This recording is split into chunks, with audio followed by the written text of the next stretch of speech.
Саламатсыздарбы, урматтуу бүгүнкү жыйындын катышуучулары, уважаемые коллеги.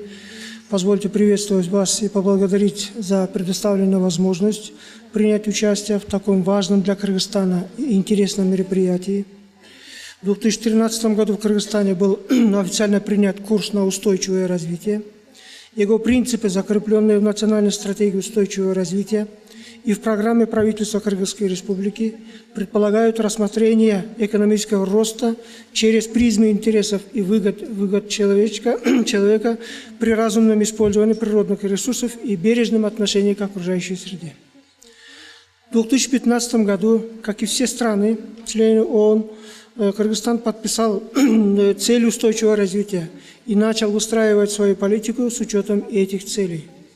Одним из важнейших условий и составляющих функционирования общества в русле устойчивого развития является система образования. Она обеспечивает возможности для формирования человека, способного не просто жить в таком мире, но и формировать его.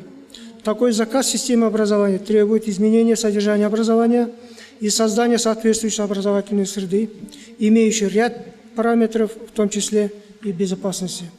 Как известно, многие школы Кыргызстана построены до 1980 года, они уже выработали свои ресурсы.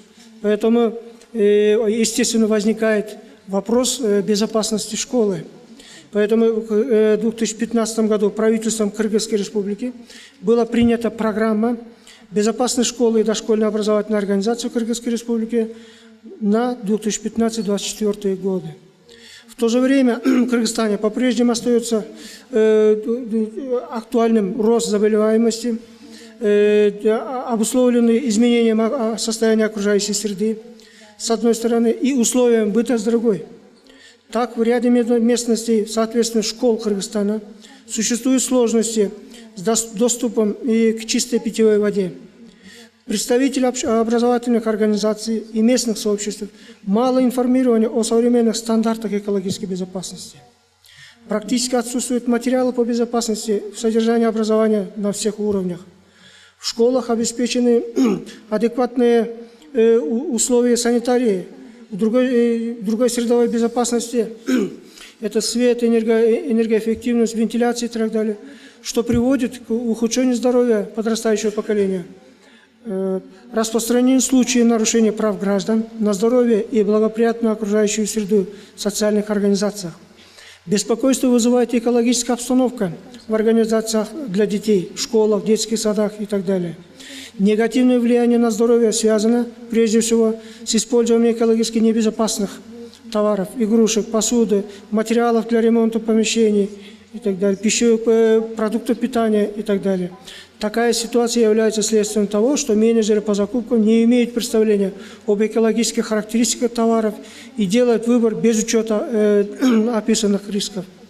Здесь стоит отметить значение проекта Европейского Союза «Развитие механизма финансирования безопасности школьной образовательной среды в Кыргызской Республике», на открытии которого мы сейчас присутствуем. Одна из важнейших целей проекта является разработка и утверждение комплексного стандарта обеспечения безопасности для образовательных организаций и создание демонстрационных площадок экологически безопасных социальных организаций. В то же время безопасность формируется и выражается не во всех действиях, которые происходят в школе. Таким образом, безопасная школьная среда включает в себя несколько объектов. Это физическая безопасность, и экологическая безопасность, и безопасная психологическая среда. Поэтому государство и сама школа отвечают за то, чтобы среда, в которой обучающиеся и учащиеся, способствовала их развитию, знакомила с идеями устойчивого развития и формировала навыки жизни в устойчивом обществе.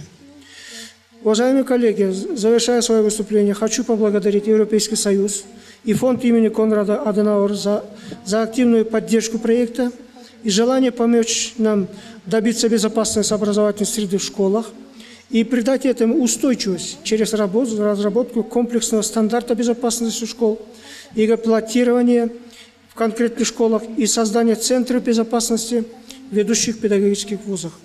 Желаю удачи в проведении данного мероприятия и в дальнейшей реализации проекта. Спасибо за внимание.